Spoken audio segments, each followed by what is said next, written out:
चालू कर। देखिए ये जीत हुआ है, जनता का जीत है, हरिपुर दक्षिण का जीत है। हमारे हरिपुर दक्षिण का समस्त कार्यकर्ता, समस्त जो पैक्स का जो मतदाता है उनका जीत है। एक जो ग्रामीण स्तर से नीचे तबके से जो आते हैं वो अभी पैक्स में जीते हैं। बहुत बहुत उनको धन्यवाद, बहुत बहुत बधाई देते हैं, बहुत बहुत शुभकामनाएं। क्या प्राथमिकता रहेगी पंचायत में पैक्स को पंचायत लेकर? में ये रहेगी, छोट बड़े की हाँ, भेदभाव खत्म हो जाएगी, ये काम करेगी, अच्छा से अच्छा काम करेगी। किसानों के लिए हम लोग क्या का- सब करेंगे?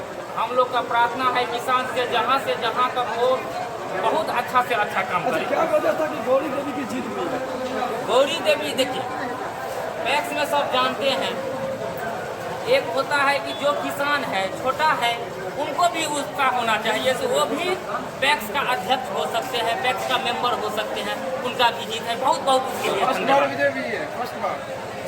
जी पर आई है। जी, चलो हटे। और कुछ बताइए।